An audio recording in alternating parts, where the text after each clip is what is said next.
yang selalu kita lakukan. Alhamdulillah sehat, Ustaz. Itunya mic-nya sebelum di. Nah, Alhamdulillah sehat, alhamdulillah Ustaz Fajar. Insyaallah. Ini batiknya keren sekali nih, saya lihat ini mantap. Biasa suka pakai itu, sekarang pakai batik tampil beda. Oke, baik kita mulai Ustaz ya. Izinkan saya untuk membuka. Bismillahirrahmanirrahim. Assalamualaikum warahmatullahi wabarakatuh. Assalamualaikum warahmatullahi wabarakatuh. Alhamdulillahirabbil alamin. Alimul ghaibi syahadatil azizil hakim. Wassalatu wassalamu ala sayyidil mursalin khatamin nabiyyin dzul khuluqil azim.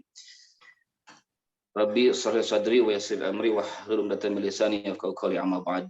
Alhamdulillah, segala puji bagi Allah, salawat serta salam kepada junjungan kita Nabi Muhammad sallallahu alaihi wasallam. Alhamdulillah, berkat doanya kita bisa berkumpul lagi melalui online ini, melalui media Zoom, dan kita bisa mengikuti kajian subuh kita, yaitu yang episode Masya Allah ke-80 berapa 84 kalau tidak salah, dengan hadis yang ke-17 tentang ihsan dalam segala hal. Nah, untuk itu tanpa berpanjang kalam, mari semuanya kita luruskannya terlebih dahulu, bahwasanya kita hadir ini hanya untuk Allah Subhanahu wa taala dan mencari ilmu yang bermanfaat Allah yang bisa kita amalkan.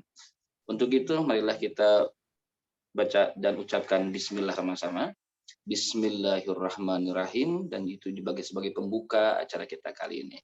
Langsung saja, dan ini sudah ada di 5:30 atau 5:30. Seperti biasa akan ada 2 sesi insya Allah mungkin saja.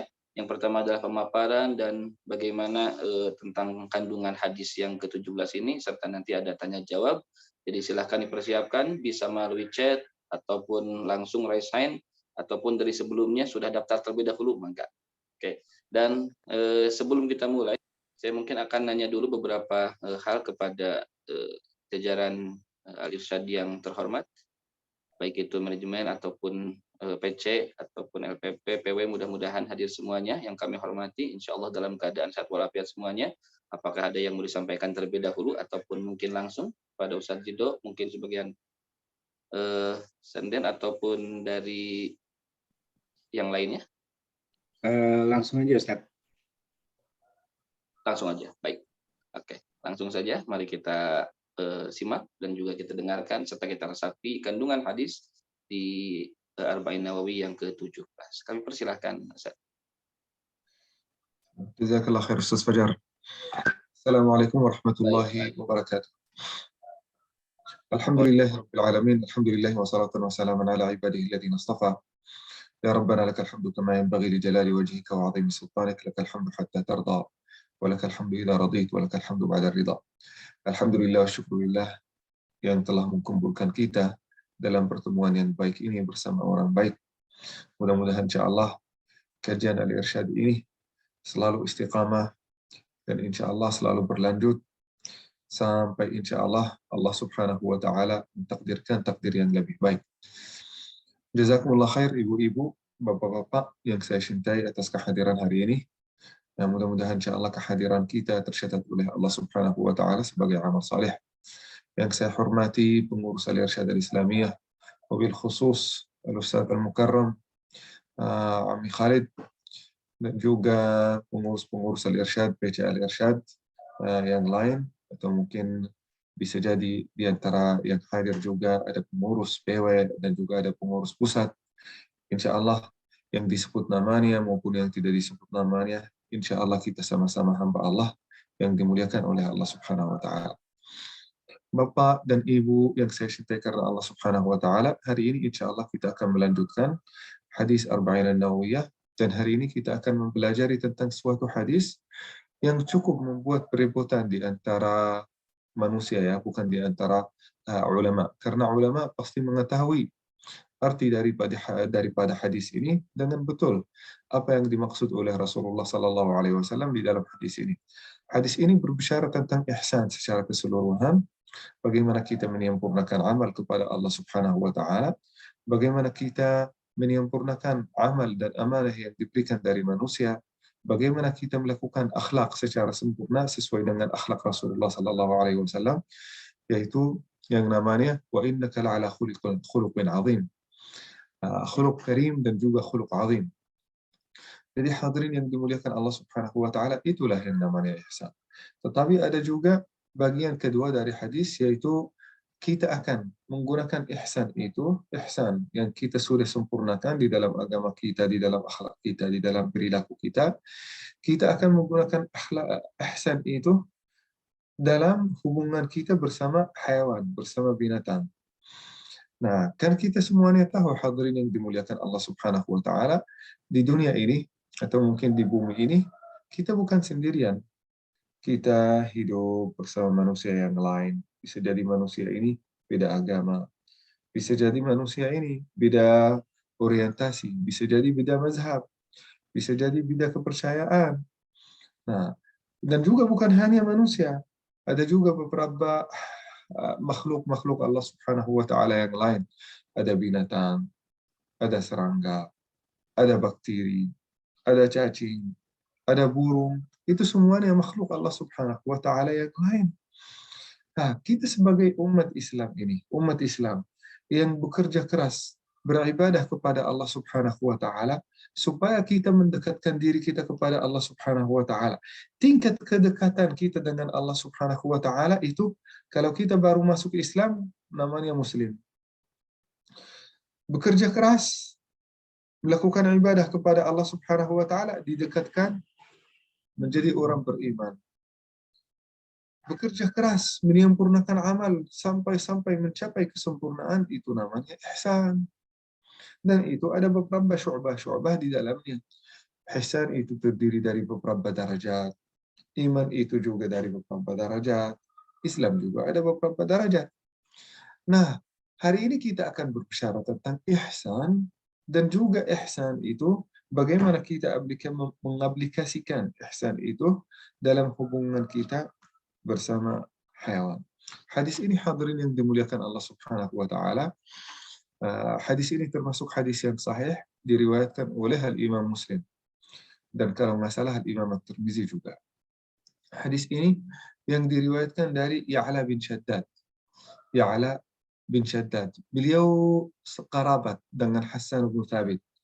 Kalau mungkin ibu dan bapak pernah dengar seseorang yang selalu membela Rasulullah Sallallahu Alaihi Wasallam dengan lidahnya, menggunakan lidah, menggunakan bahasa syair, bahasa puisi, artikulasinya yang sangat tinggi, itu Hassan bin Thabit. Salah satu saudaranya adalah Ya'la bin Shaddad yang meriwayatkan hadis ini, menyampaikan hadis ini dari Rasulullah Sallallahu Alaihi Wasallam kepada kita semua.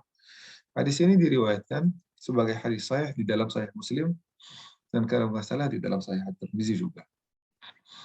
Hadis ini hadirin yang dimuliakan Allah Subhanahu wa taala, kata Rasulullah sallallahu alaihi wasallam, entah itu di dalam khutbahnya, di dalam tausiahnya, atau mungkin nasihat yang private kepada Ya'la bin Shaddad, kita tidak tahu.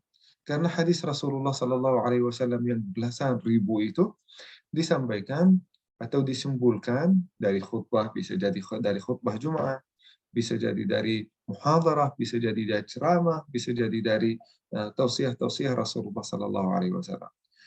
Oleh karena itu, kalau kita mungkin beberapa hari yang lalu, saya dengar seseorang dari Indonesia sebenarnya, beliau masih curiga, memang Rasulullah Sallallahu Alaihi Wasallam pernah menyampaikan begitu ribu hadis, beberapa ribu hadis, sampai beliau menyebutkan ratusan ribu hadis.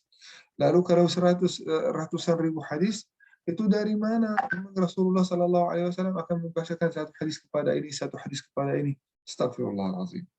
Itu semuanya diriwayatkan dari ceramah Rasulullah, dari kultum Rasulullah Sallallahu Alaihi Wasallam. Bisa jadi dari perilaku Rasulullah Sallallahu Alaihi Wasallam sendiri. Bisa jadi Rasulullah Sallallahu Alaihi Wasallam tidak pernah mengucapkannya, tetapi ada seseorang di antara sahabat Rasulullah melihat perbuatan Rasulullah, lalu sesuai dengan perbuatan itu menyampaikan kepada sahabat yang lain. Coba bayangkan ya, misal, kalau kita ambil salah satu public figure yang ada di Indonesia, misal seseorang yang namanya, Ustaz Abdul Samad, yang begitu terkenal dan begitu kita sangat hormati. Kalau kita ambil mengambil semua ceramah-ceramah beliau, hampir itu di atas 1000 kan ceramah beliau. Itu satu ceramah di atas 1 jam. 1 jam ini dikumpulkan semua yang beliau sampaikan. Mungkin 5 detik, mungkin 10 detik sudah menyampaikan satu nasihat. Satu nasihat. Lalu setelah itu kita mengambil semua nasihat-nasihat hanya dari ceramah beliau. Coba bayangkan berapa belas ribu hadis. Bisa jadi, bukan hadis, nasihat. Sampai bisa jadi 100.000 nasihat. Nah, itulah hadis Rasulullah SAW. Jadi hadirin yang dimuliakan Allah Subhanahu wa taala, hadis ini Rasulullah sallallahu alaihi wasallam mengatakan, bersabda, "Innallaha katabal ihsana ala kulli syai, fa idza qataltum fa ahsinul qatlah, wa idza dhabhtum fa ahsinud dhabha, wa liyuhidda ahadukum syafratahu wa liyurih dhabihatahu." Hadis ini artinya hadirin yang dimuliakan Allah Subhanahu wa taala, Rasulullah bersabda, sesungguhnya Allah Subhanahu wa taala telah mewajibkan berbuat atau berbuatan baik kepada segala sesuatu. Jadi perbuatan baik untuk segala sesuatu. Segala sesuatu. Kita melakukan ibadah, kita harus berbuat baik. Kita berbakti kepada orang tua, kita harus dengan baik. Kita berakhlak, harus kita baik. Kita berurus, mengucap, melakukan sesuatu, harus dengan baik. Jika kalian membunuh, nah Rasulullah Sallallahu Alaihi Wasallam di sini menyampaikan contoh. Jika kalian membunuh, maka bunuhlah secara baik. Dan jika kalian menyembelih bukan manusia ya, menyembelih hayawan ya. Di sini ya maksudnya di sini hayawan. Menyembelih maka sembelihlah secara baik. Dan hendaklah salah seorang dari kalian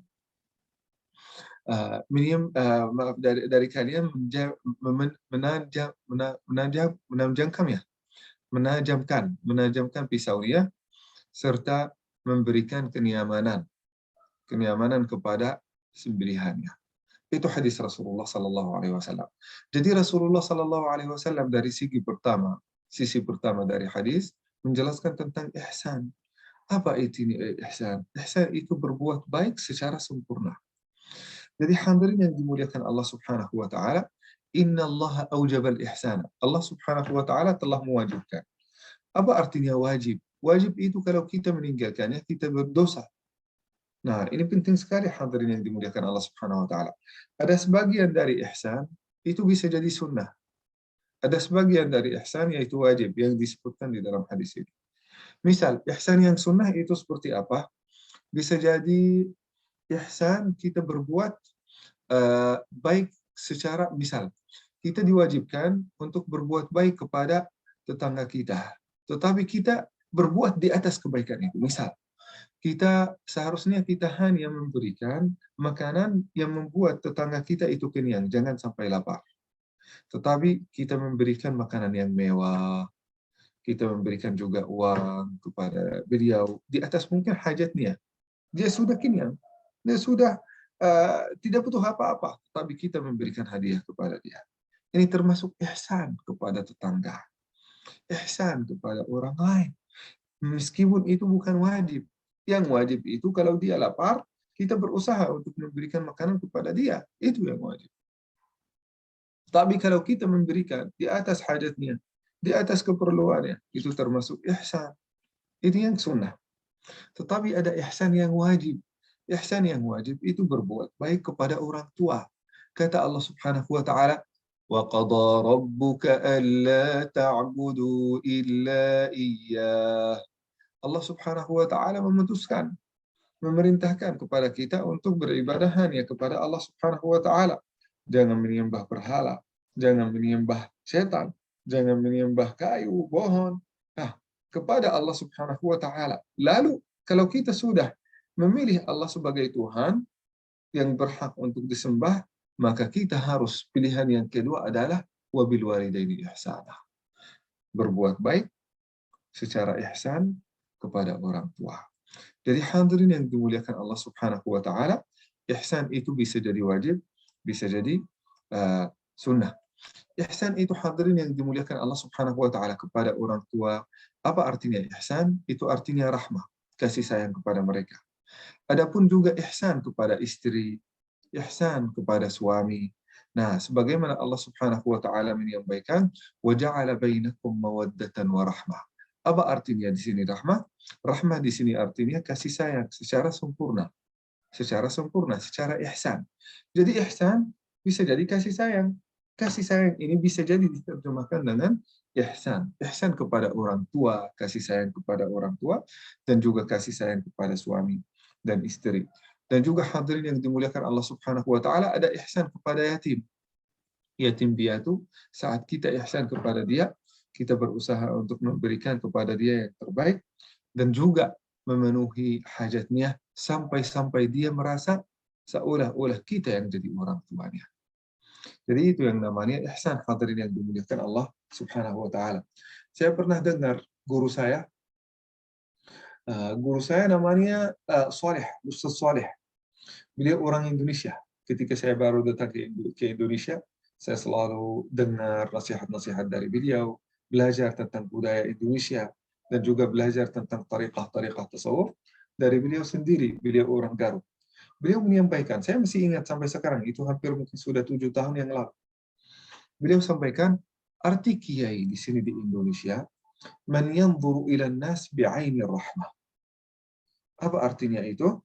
Kiai itu dalam bahasa Indonesia adalah seseorang yang jago memandang manusia dengan mata yang penuh kasih sayang. Nah, bagaimana mata penuh kasih sayang? Kalau melihat seseorang melakukan maksiat atau dosa, dia menasihati dia dengan cara yang paling lembut, dengan cara yang paling sopan, dengan cara yang paling baik. Apabila menyampaikan ceramah, maka memilih kata-kata yang paling baik supaya Allah Subhanahu wa taala bisa jadi terlunak hati jamaah dengan kata-kata yang baik itu. Jadi ciri daripada ulama, ciri daripada kiai Indonesia ketika mereka menyebarkan ilmu agama, ketika mereka menyebarkan Islam itu di seluruh Indonesia, bahkan dari nenek moyang kita, banyak di antara mungkin teman-teman di Ali Irsyad yang nenek moyangnya datang dari sana, dari Hadramaut, orang Hadrami, yang berdakwah yang luar biasa secara sungguh-sungguh dengan niat yang lurus, datang ke Indonesia untuk menyebar agama Islam. Itu menyebarkannya dengan apa? Dengan ainur rahmah. Mereka tidak merasa sombong karena mereka Islam lebih duluan. Bukan. Karena bisa jadi keturunan Nabi. Bukan. Kalau dengan sombong itu tidak ada orang yang akan masuk Islam. Tidak ada orang yang akan terlunak hatinya untuk bisa mengikuti akhlak Rasulullah Sallallahu Alaihi Wasallam. Tetapi mereka memandang manusia ini bi'ainir rahmah, dengan mata yang penuh kasih sayang, dengan akhlak yang baik. Kita semuanya tahu, dengan akhlak yang baik, dengan kasih sayang, dengan cinta yang tersebar oleh agama kita, banyak ribuan, jutaan, ratusan juta di antara umat Indonesia itu masuk Islam. Wa ra'aitan nasa yadkhuluna fi dinillahi afwaja. Masuk agama Islam tanpa jihad, tambah qital, tambah perang, tambah bunuh. Nah, dengan kasih sayang, banyak orang masuk agama Islam. Itulah ihsan yang dilakukan oleh nenek moyang kita ketika mereka datang dari jauh, negeri yang sangat jauh. Mereka datang ke Indonesia untuk, bisa jadi ada tujuan duniawi, tetapi ada tujuan yang lebih besar daripada itu, dakwah dan menyebar agama Allah Subhanahu wa taala di tanah suci yang kita sangat cintai. Jadi hadirin yang dimuliakan Allah Subhanahu wa taala, Rasulullah Sallallahu Alaihi Wasallam di sini menyampaikan, jika kalian membunuh, mungkin secara umum ya, jika kalian membunuh maka bunuhlah secara baik. Apa artinya bunuh? Nah, kata Rasulullah Sallallahu Alaihi Wasallam, la yahillu damu mri'in mu'minin illa bi ihda thalath. Darah seorang manusia itu haram, kecuali kalau dia melakukan 3 hal. Yang pertama, al-qatil. Kalau seseorang membunuh secara sengaja, membunuh orang lain secara sengaja, maka darahnya ini halal. Siapa yang menghalalkan darahnya? Pemerintah. Kita tidak bisa sendiri yang ambil hukum ini. Yang kedua, kata Rasulullah Sallallahu Alaihi Wasallam, wazanil muhsin, seorang yang berzina sedangkan dia sudah punya istri, atau seorang istri yang berzina sedangkan dia sudah punya suami. Ini dibunuh, hukumnya dibunuh. Nah, atau mungkin hukum mati, ya maaf ya, hukum mati. Yang ambil hukum itu juga pemerintah. Tidak boleh kita sendiri ambil hukumnya. Nah, yang ketiga hadirin yang dimuliakan Allah Subhanahu wa taala, wattariku lidinihi al-mufariqil jamaah. Seseorang yang murtad, murtad aja tidak cukup untuk dibunuh. Tidak cukup ya. Kata Rasulullah sallallahu alaihi wasallam al-mufariqil jamaah. Jadi dia meninggalkan agamanya dan juga setelah itu dia memusuhi jamaahnya. Misal ada seseorang keluar dari agama Islam atau mungkin keluar dari agama Islam, keluar dari Indonesia, setelah itu dia memusuhi umat Islam di Indonesia, dia memusuhi bahkan negara kita, bangsa kita Indonesia, jamaah kita ini yang kita sudah sepakat untuk membuat negara, untuk membuat aturan, dia malah keluar, bukan hanya keluar dari agama Islam, tetapi dia keluar dari agama, bahkan dia memusuhi negara kita, memusuhi bangsa kita, maka ini menurut hukum Islam, kalau mungkin ada pemerintah Islam, kalau ada seseorang seperti ini, halal darahnya. Nah, kalau halal darahnya, dengan apa? Kan kita semuanya tahu di dalam mungkin di seluruh di dunia ini, di bumi ini ada beberapa hukum mati. Hukum mati dipancung. Hukum mati ada dipancung ini masih sampai sekarang di Saudi. Sampai sekarang masih di Saudi. Yang pernah mungkin umrah dan haji, kalau mungkin berangkat ke Jeddah, ada di sana Mahkamatul Madzalim. Atau mungkin di Ar-Riyadh, saya pernah juga di Ar-Riyadh beberapa tahun bersama orang tua. Di sana rumah kami dekat dari Mahkamatul Riyadh, Mahkamat Al-Malik Fahd. Di sana, Al-Mahkamah Al-Kubra di Syariah Al-Malik Fahd. Nah, di sana hadirin yang dimuliakan Allah Subhanahu wa taala, kadang-kadang mungkin ada hukum mati. Saya tidak pernah mungkin melihat secara langsung karena mungkin kadang-kadang saya tidak tega lihat. Nah, itu ada hukum mati sampai sekarang masih dipancung. Yang benar-benar harus dihukum mati. Di Mesir digantung di Mesir. Nah, ada beberapa negara-negara yang lain sampai sekarang mungkin di Yaman, kalau di Yaman ini ditembak. Ada mungkin di beberapa negara di Eropa aliran listrik. Di Amerika, USA masih sampai sekarang menggunakan racun atau mungkin beberapa zat kimia. Nah, mana cara pembunuhan yang paling baik? Nah, kita tidak bisa tahu. Tetapi mungkin saya baca sebelum menyampaikan kajian ini, saya baca di Google, dari mungkin beberapa rujukan Arab, dari beberapa dokter-dokter Muslim. Mereka berkata, meskipun kita melihat sangat takut saat seorang dipancung, itu bisa jadi cara yang paling ringan untuk membunuh seseorang. Luar biasa. Meskipun itu susah kita melihatnya, tetapi itu langsung cepat selesai. Aliran darah itu ke otak itu semuanya berhenti sehingga seseorang itu kehilangan rasa sadarnya sebelum kehilangan nyawanya. Jadi tidak merasa sakitnya. Meskipun semua cara untuk menyembelih itu semuanya ada rasa sakit. Pasti ada rasa sakit. Kita tidak bisa membuktikan itu, mungkin secara jujur ini menyampaikannya, meskipun saya baca itu dari mungkin beberapa dokter-dokter yang Muslim, saya tidak bisa mengatakan itu benar-benar terbukti dan benar gitu ya, karena tidak ada orang yang dipancung, yang digantung, yang mungkin lewat aliran listrik, yang dibunuh dengan cara-cara ini, tidak ada satupun yang balik dari kematian dan menceritakan. Ini lebih ringan daripada yang itu, kan? Tidak ada orang yang balik dari kematian setelah dipancung dan lalu dia menceritakan kepada kita. Tidak pernah. Jadi kita tidak bisa berkata. Nah, jadi hadirin yang dimuliakan Allah Subhanahu wa taala, yang penting kita memilih cara yang paling ringan bagi orang ini atau mungkin bagi hayawannya. Kata Rasulullah sallallahu alaihi wasallam di sini, jika kalian menyembelih. Nah, menyembelih sekarang sebentar lagi kita akan masuk mungkin Idul Adha, ada juga mungkin di Idul Fitri, banyak juga yang akan mengkorbankan hayawan ternak kepada Allah Subhanahu wa taala. Kata Rasulullah sallallahu alaihi wasallam, jika kalian menyembelih, maka sembelihlah secara baik. Memang ada cara membunuh hayawan yang baik itu, bukankah semuanya brutal, Bukankah semuanya zalim? Bukan. Bukan, hadirin yang dimuliakan Allah Subhanahu wa taala. Ini sunnat kehidupan. Sunnat kehidupan.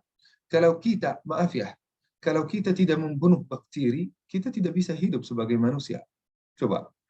Bakteri ini termasuk makhluk hidup. Kalau kita tidak membunuh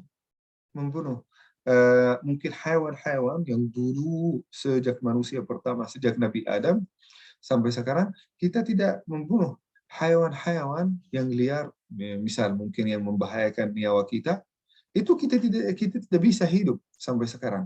Kita musnah sebagai manusia.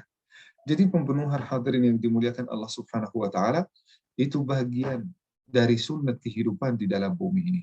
Al-baqa lil aqwa. Sebagaimana mungkin beberapa ulama ilmuwan dalam ilmu biologi, mereka berkata yang akan persisten di sini di Indonesia, yang akan tetap ada, yang akan tetap berkembang di dunia ini adalah orang yang paling kuat, atau mungkin adalah makhluk yang paling kuat atau yang bisa adaptasi dengan kondisi yang di sekitarnya. Nah, jadi hadirin yang dimuliakan Allah Subhanahu wa taala, itu juga dari sunnah kehidupan. Manusia ini, kita sebagai manusia sangat membutuhkan hewan, sangat membutuhkan daging yang dari hewan. Nah, kenapa? Karena ada beberapa vitamin-vitamin, protein yang kita bisa dapat dari hewan itu tidak ada di sumber yang lain. Tidak ada sama sekali, tidak ada. Tidak ada orang yang akan berkata, kalau kita mungkin hidup sebagai vegetarian, bisa enggak ya Ustadz? Nah, kalau kita hidup sebagai vegetarian, kita harus ambil suplemen. Suplemen, harus ada suplemen. Suplemen wabil khusus itu vitamin B12. B12 itu dihasilkan dari mana? Dari daging hewan. Sama berarti. Meskipun kita vegetarian, kita menggunakan vitamin-vitamin, bisa jadi vitamin-vitamin itu hasil dari tulang-tulang hewan. Bagaimana kita bisa dapat tulang-tulang hewan tanpa kita membunuh hewan itu? Nah, kadang-kadang mungkin juga bagian dari vegetarian masih makan bagian dari mungkin produk-produk hewani seperti dairy product, seperti mungkin telur, seperti bagian ya, bukan semuanya. Nah, jadi hadirin yang dimuliakan Allah Subhanahu wa taala, kita seimbang ini, hidup secara seimbang di dalam dunia. Kalau kita butuh untuk menyembelih hewan, maka kita menyembelih hewan. Kalau kita tidak butuh untuk menyembelih hewan, kebutuhan manusia itu sudah tercakupi, maka kita tidak boleh. Sebagaimana Rasulullah SAW sampaikan, apabila kalian ambil keputusan untuk menyembelih, maka sembelihlah dengan baik. Kalau kita butuh. Oleh karena itu, kurban itu termasuk fardu kifayah. Di Idul Adha itu bukan fard, bukan wajib kita harus beli kurban. Bukan wajib sebenarnya. Abu Bakar, Umar, dan bahkan Rasulullah SAW suatu tahun tidak kurban. Bukan setiap hari mereka berkurban. Kenapa? Ketika Abu Bakar ditanya, kenapa engkau tidak berkurban tahun ini? Beliau berkata, khasyitu an yaftakira an-nas annaha mafruḍah. Saya takut manusia itu mengira udhiyah itu, kurban itu wajib. Sebenarnya tidak wajib. Itu namanya fardu kifayah. Apa artinya fardu kifayah? Apabila sebagian dari manusia sudah melakukannya secara cukup untuk mencakupi hajat dan kebutuhan seluruh umat Islam, maka tidak wajib bagi orang lain. Kalau belum cukup, itu wajib bagi setiap orang. Nah, itu mungkin tafsilnya di dalam kurban. Nah, itu bukan kata saya sendiri, itu jumhurul fuqaha, kebanyakan ulama. Dan apa yang dilakukan oleh sahabat Rasulullah sallallahu alaihi wasallam. Nah, mungkin kadang-kadang mungkin di zaman kita, khususnya di Indonesia ya hadirin, kita jujur-jujur saja ya. Mungkin banyak orang yang akan marah dari saya. Banyak orang yang bekerja dalam bidang kurban, nah, banyak yayasan-yayasan mungkin bekerja dalam bidang kurban, bahkan mereka menyampaikan secara tegas bahwasanya kurban ini wajib atas setiap orang umat Islam. Mereka punya maslahat supaya kita beri kurban dari mereka, supaya kita menghabiskan kurban-kurban yang ditawar oleh mereka. Nah, secara agama Islam itu bukan wajib. Bisa sekarang buka di Google dan baca tentang pendapat-pendapat ulama dan pendapat sahabat Rasulullah sallallahu alaihi wasallam. Bukan wajib, tetapi itu namanya fardu kifayah. Apa artinya fardu kifayah? Fardu kifayah apabila dilakukan oleh sebagian umat Islam dan dagingnya yang hasil dari itu cukup untuk umat Islam, maka itu sudah menjadi fardu kifayah. Tidak wajib bagi orang lain. Nah, kalau tidak, hadirin yang dimuliakan Allah Subhanahu wa taala, kalau belum cukup maka wajib bagi setiap orang. Ini namanya fardu kifayah. Nah, apa yang terjadi sekarang? Kadang-kadang hadirin yang dimuliakan Allah Subhanahu wa taala, saking banyak korban, saking banyak udhiyah yang dikorbankan itu, kadang-kadang di atas kebutuhan kita. Kadang-kadang disimpan di dalam kulkas beberapa bulan, kadang-kadang mungkin sampai sampai busuk, sampai bisa jadi dijual murah. Ini demi Allah hadirin yang dimuliakan Allah Subhanahu wa taala. Mohon maaf ya. Mohon maaf. Saya pernah dengar dari dua restoran. Saya tanya, ini Masya Allah murah sekali nih sekarang dagingnya. Dia bilang, saya beli dari masjid. Kok beli dari masjid? Beli dari masjid ini dikhususkan untuk berkorban. Yang sebagiannya untuk rumah tangga. Yang sebagian yang kedua dihadiahkan. Yang sebagian yang terakhir untuk disedekahkan. Kok engkau beli? Jadi jual beli. Tidak boleh, kurban itu dibatalkan. Batal, tidak ada pahalanya kalau kita jual sebagian dari kurban itu. Nah, itu sangat sangat menakutkan hadirin yang dimuliakan Allah Subhanahu wa taala. Kalau jadi hayawan kurban, jadi dengan cara itu. Kita berusaha untuk membaca secara matang hadis Rasulullah Sallallahu Alaihi Wasallam dan mengamalkan apa yang disampaikan oleh Rasulullah Sallallahu Alaihi Wasallam sesuai dengan sunnat Rasulullah. Setelah itu hadirin yang dimuliakan Allah Subhanahu Wa Taala, suatu hari Rasulullah melihat seorang I'rabi yang lagi menyembelih dajajah, ayam, lagi menyembelih ayam. Tetapi cara menyembelihnya cukup brutal. Tidak menggunakan pisau, malah dia menggunakan kuku tajamnya. Coba bayangkan, pakai 7 kuku tajamnya supaya menyembelih. Dia bicara dia berusaha untuk dengan cara pertama tidak bisa, cara kedua tidak bisa, cara ketiga tidak bisa. Ditegur oleh Rasulullah Sallallahu Alaihi Wasallam dan yang menyampaikan, "Waliyuhidda ahadukum syafratahu." Bawa pisau yang tajam dan harus membuat kurban ini atau mungkin sembelihan ini nyaman. Jadi adab hadirin yang dimuliakan Allah Subhanahu wa taala saat kita menyembelih hewan kurban, yang pertama, kita menggunakan pisau yang sangat tajam. Yang sangat tajam. Kita menggunakannya dengan satu kali aja. Yang cukup untuk satu kali sudah mematikan hewan. Sudah aliran darah ini sudah terputus sehingga tidak ada darah yang sampai kepada otak.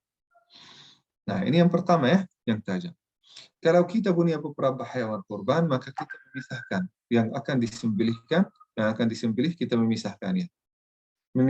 Jangan sampai terlihat oleh binatang-binatang yang lain. Nah, di zaman kita sekarang gimana? Kalau kita sekarang, saya pernah melihat ini di salah satu masjid yang saya pernah imami di sini di Bandung, mengumpulkan beberapa sapi. Sapi pertama ini disembelih di depan sapi yang lain. Sapi yang lain itu semuanya stres, sampai mungkin kabur. Berkumpul satu RW, coba bayangkan satu RW untuk pegang satu sapi tidak bisa.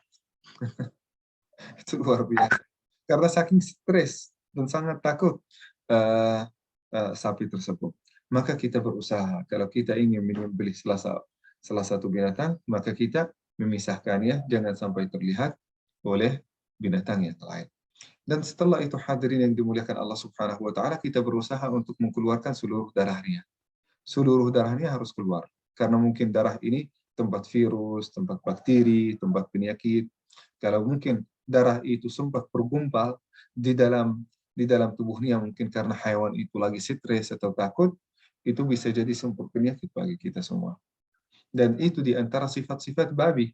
Allah Subhanahu wa taala mengharamkan babi karena bisa jadi bukan seluruh darah bisa dikeluarkan dari babi, itu susah sebenarnya. Jadi hadirin yang dimuliakan Allah Subhanahu wa taala,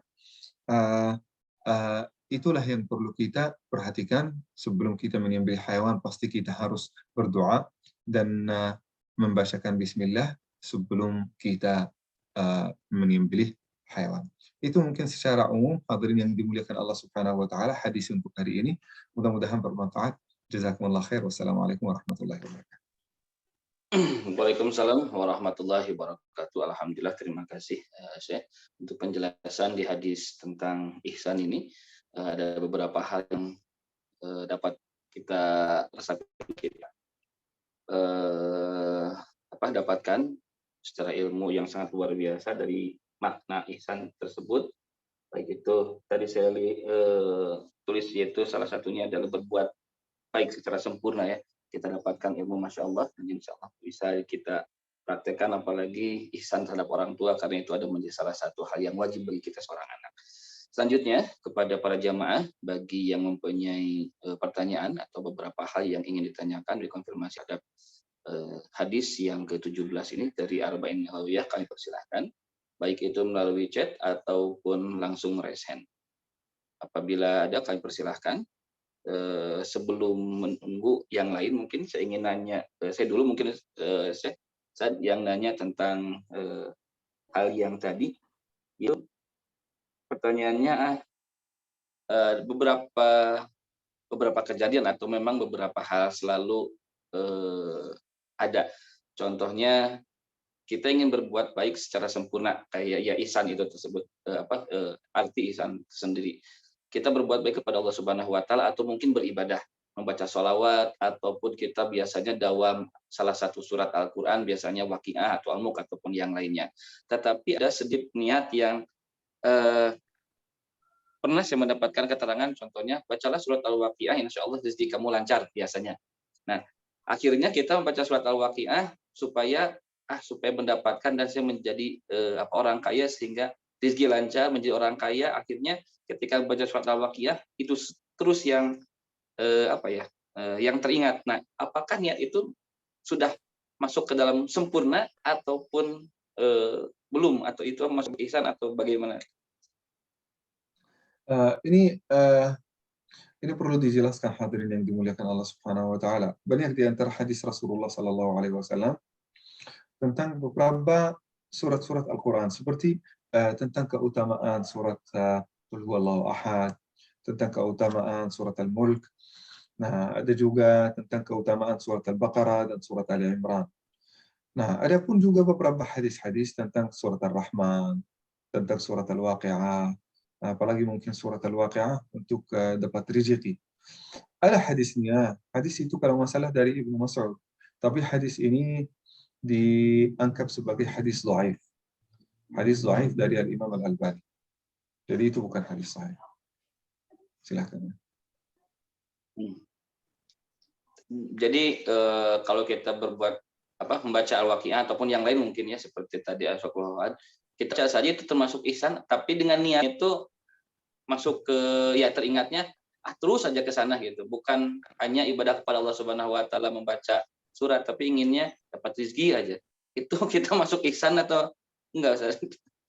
Nah, itu sebenarnya belum gitu. Surat, kalau mungkin tidak ada hadis yang sahih tentang surat Al-Waqi'ah, ya.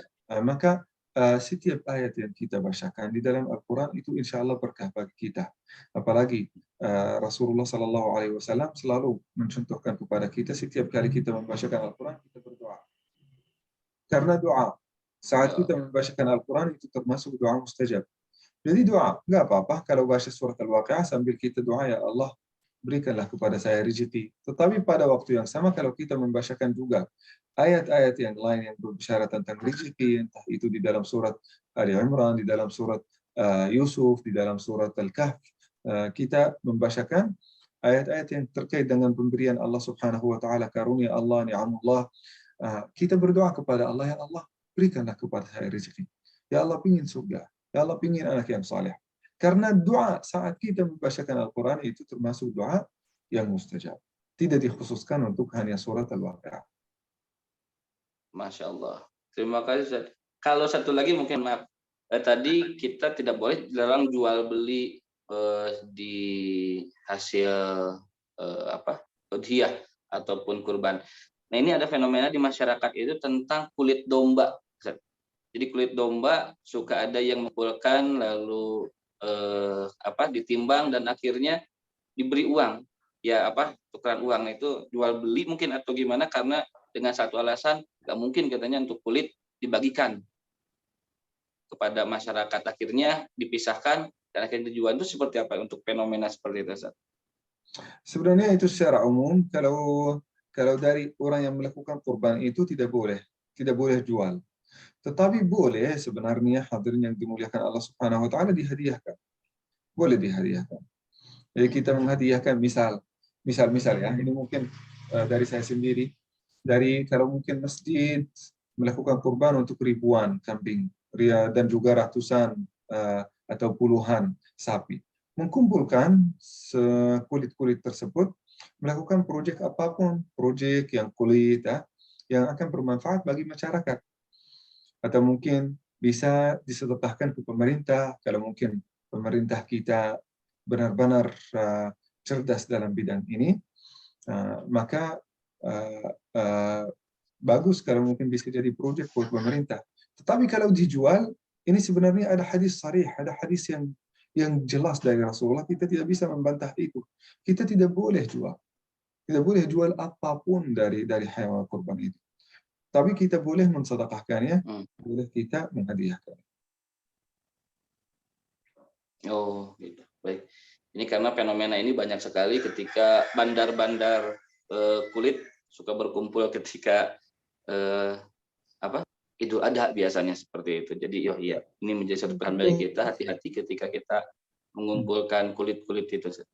Ya, perlu solusi ini sebenarnya dari mungkin pemerintah supaya memberikan solusi yang terbaik bagi yang melakukan kurban. Karena kita bayar ini uangnya dari awal, mungkin dari yang melakukan kurban ini bayar uangnya, mengeluarkan uangnya. Nah, dan juga ingin setelah itu memberikan bagian dari uang yang sudah diberikan kepada kurban ini. Nah, maka kalau mungkin dari pemerintah, bagaimana kalau mungkin diturunkan harganya dari awal, lalu setelah itu ambil semua kulit-kulit supaya dimanfaatkan oleh orang miskin dan fakir dengan produk-produk apa gitu. Silakan Ustaz. Oh iya, baik. Alhamdulillah, sekali lagi bagi jamaah apabila ada silakan untuk bertanya. Tidak, mengucapkan terima kasih kepada seluruh jamaah yang hadir pada saat ini, yang selalu standby dan juga menunggu di kajian subuh kita, ya, sehingga insya Allah sangat bermanfaat. Di sini saya cek dulu terlebih dahulu. Oke. Alhamdulillah, Ustaz, terima kasih atas waktunya dan juga penjelasannya. Dan alhamdulillah mungkin pertanyaannya itu cukup dari saya karena saya lihat insya Allah sudah paham juga. Dan apabila ada beberapa hal yang ditanyakan bisa langsung seperti biasa, langsung DM di medsos ya, bisa DM ataupun bertanya langsung di medsos Ustaz, sehingga apabila hal-hal yang kurang dimengerti, baik itu yang berkaitan dengan hadis ini ataupun yang di luar tema sekarang, mungkin diperbolehkan, Ustaz. Ini ada yang bertanya. Terima kasih. Ada yang bertanya secara private. Oh iya. Ada. Iya, baik. Silakan, Ustaz. Ini cukup lucu. Hukum pancung di Indonesia gimana gitu ya. Nah, kalau mungkin ya menurut saya sendiri ya, hukum Islam itu insya Allah sangat indah dan sangat adil. Sangat adil. Itu ada yang hukum mati yang sudah disampaikan di dalam hadis yang tadi. Seorang yang yang bisa selingkuh ya, yang di luar nikah, dan juga yang kedua murtad yang memusuhi, yang ketiga seseorang yang membunuh. Ini yang dihalalkan darahnya. Tetapi ada juga di dalam agama Islam yang namanya ta'zir, Ustaz.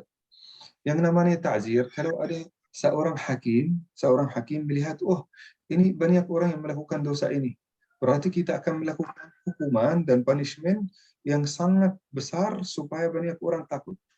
Ya menurut saya mungkin di Indonesia bisa jadi hukum mati untuk koruptor, bisa jadi ya menurut saya salah satunya ya. Karena mungkin korupsi sudah di mana-mana, bisa ada hukum mati. Kalau bisa juga dipancung sekalian, itu menurut saya sangat adil, sangat adil. Kalau mungkin banyak orang yang mati di Indonesia karena kekurangan obat itu bisa jadi karena korupsi, kekurangan makanan atau makanan yang tidak sehat, minuman yang tidak sehat. Banyak orang, bahkan ratusan ribuan orang yang mati gara-gara orang ini.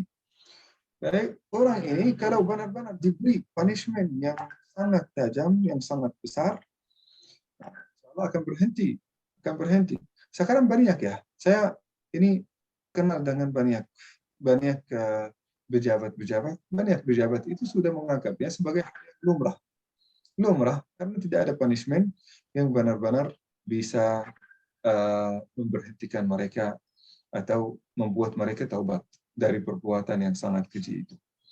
Nah, bukan hanya dari itu, ada beberapa yang sesuai dengan apa yang akan diputuskan oleh seorang hakim. Nah, silahkan Ustaz Fajar. Masya Allah. Bisa jadi mungkin ya. Saya setuju dengan statement Ustaz.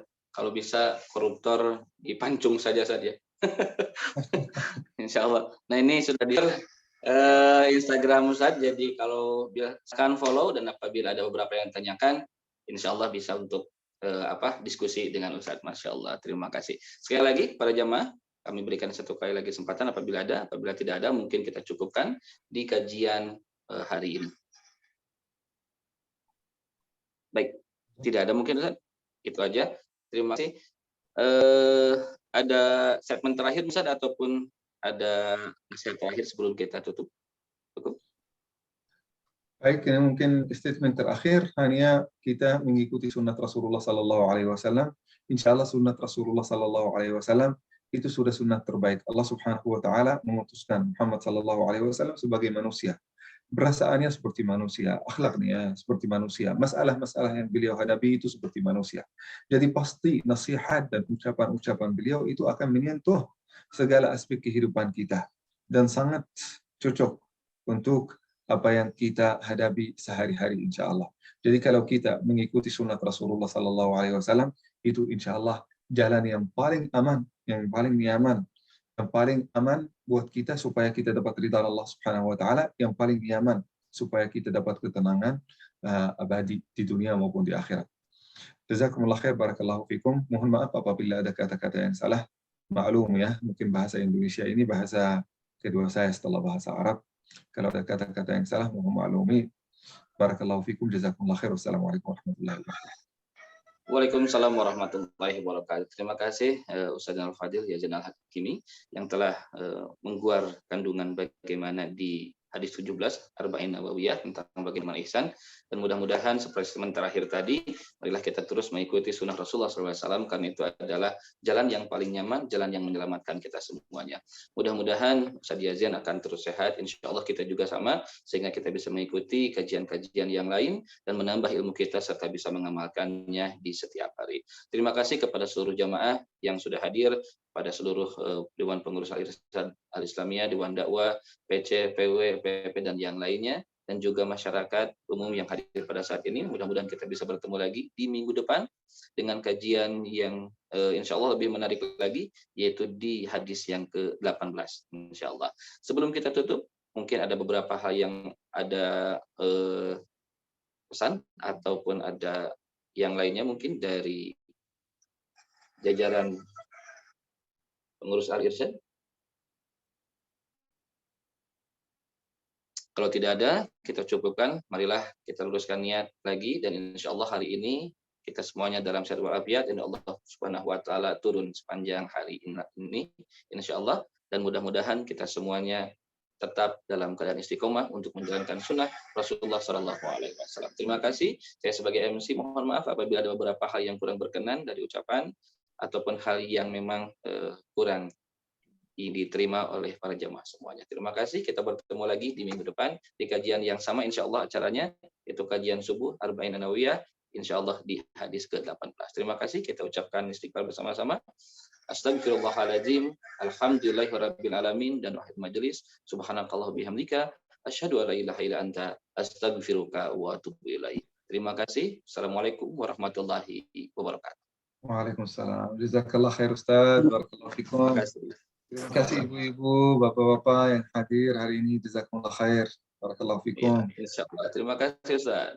Insya Allah.